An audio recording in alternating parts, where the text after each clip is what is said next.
set up with like t-shirt and hat presses.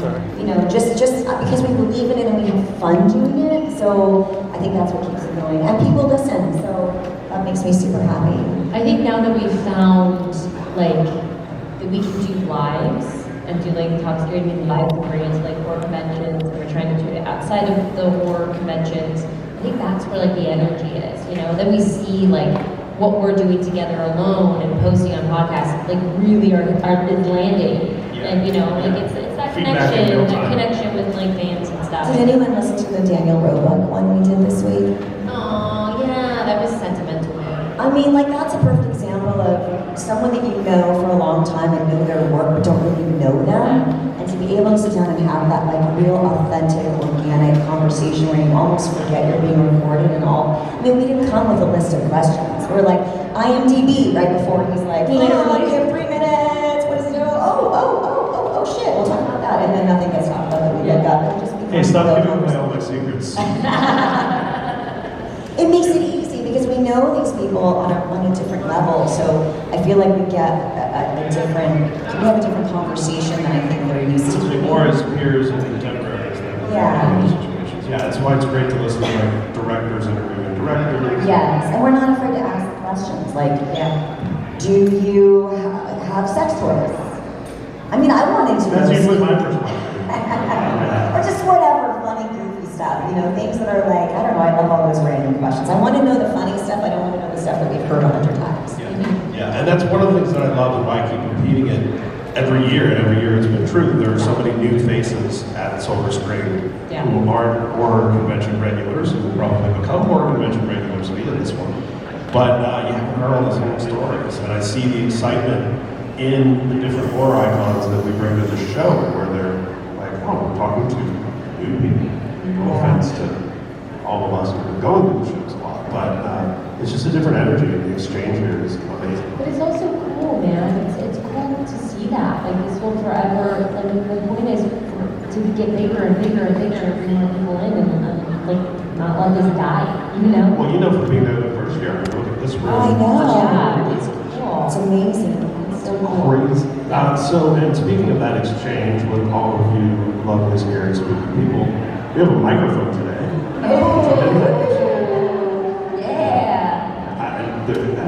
After the third or fourth time, Sean Cunningham asked me, what did you say? That's fucking scary, man. Right in the middle of the room, you gotta get up and walk. That's how I felt sitting on fucking Danielle's couch. Bro. So all of your couch questions are now. So we have this microphone. Don't be shy. Step on up if you have a question. No one is going to get up and walk to that microphone. She's You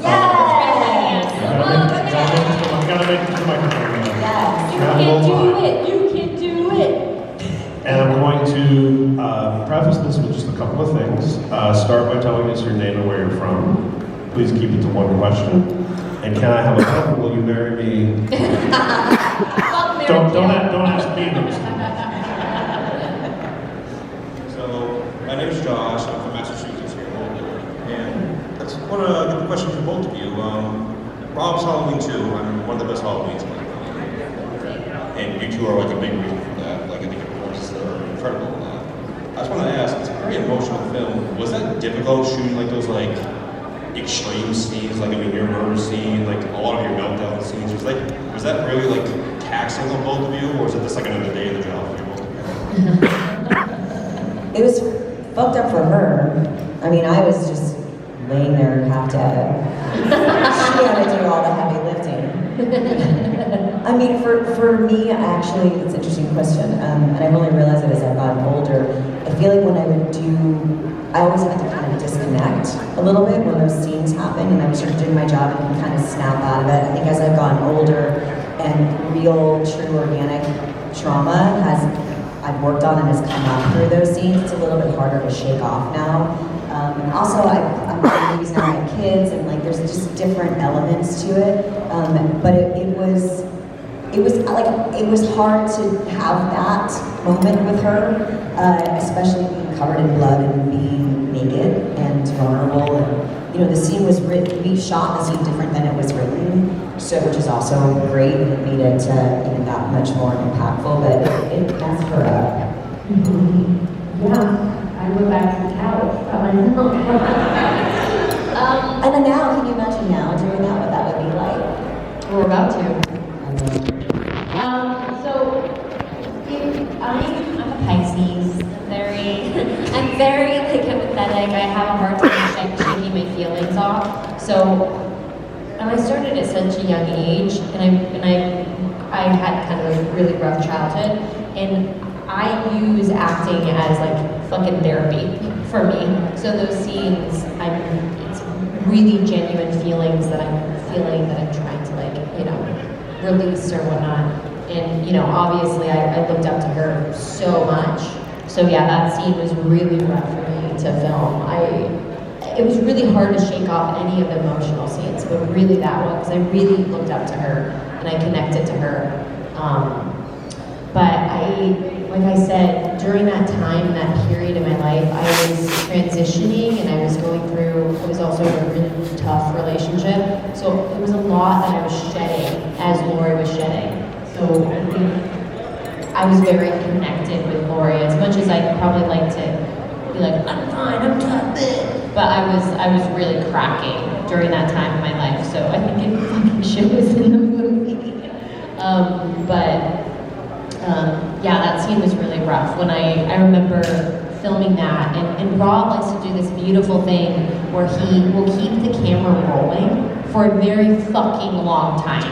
Like, so you'll be sitting there like crying and hyperventilating, and I remember I couldn't knock it off, I couldn't get out of it, and I had to run downstairs, and I was like hyperventilating, and the first person I saw was Tyler, and you know, he got me out with a joke. So, I mean, it wasn't, like I said, going back, it was like a family. So, you know, when you're seeing these things, and it's so realistic, and Rob is so detailed, it's hard to like separate yourself.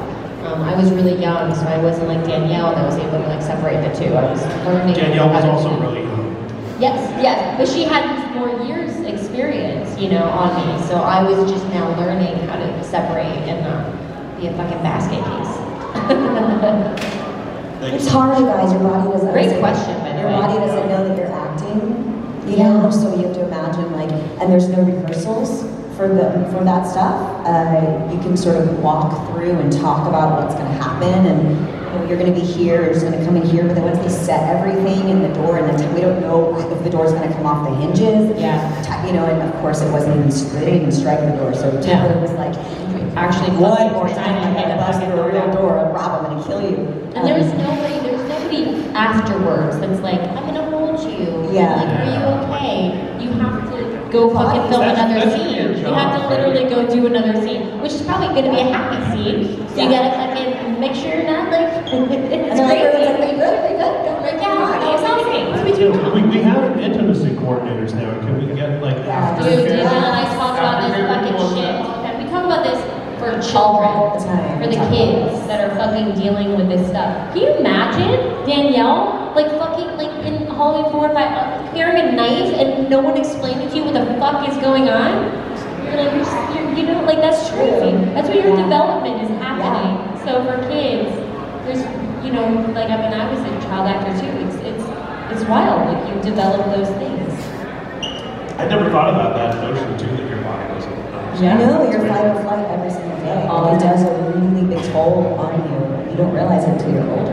But it's fucking fun, and we'll do it over That's and over right. and over again. That was a very insightful question. Now the pressure's on for you to ask a question of each It's going to be much lighter. My name is Greg. I'm from Hi, Greg. New Hampshire. I'd just like to thank you guys for covering me blood yesterday. That was Yes! And I have a couple of small questions, a fun antidote, a fun convention experience, and how comfortable was Danielle's couch? Very comfortable. IKEA. It was awful. It was IKEA. It was awful. Everything was IKEA. Everything Did was you have to hold IKEA. it? Yeah, I was just doing labor at our house while she was gone. I was patching some walls, I was ironing some clothes, I was doing her laundry. No, she wasn't. She doesn't do laundry. No, I don't do any of that. That's funny. Oh, thank you very much. Amazing, thank you. Bring the light mood. My name is Kevin. Hi. from Boston. Nice. And this one is for Danielle. It's about actually one of your non-horror movies. Okay, give it to me to start. The Last Boy Scout. Wow. Yes. Yeah. Between your role in The Last Boy Scout and Angry Rice's in The Nice Guys, how much would you like to see Shane Black direct a Nancy Drew movie? Oh my God, that would be amazing. That'd be Anything Shane does is amazing. I mean, that movie, Last Boy Scout still holds up. I mean, I think it's one of Bruce's best movies, but that was like his time. Yeah, especially now that gambling is being legalized. Yeah, I think, I mean, who here has seen The Last Boy Scout? Oh, wow. I rewatched it during the pandemic. Dude, it's so good. I just wish, I almost wish I would have known how cool it was to work on a movie like that. Because, you know, so I have a funny story in my audition.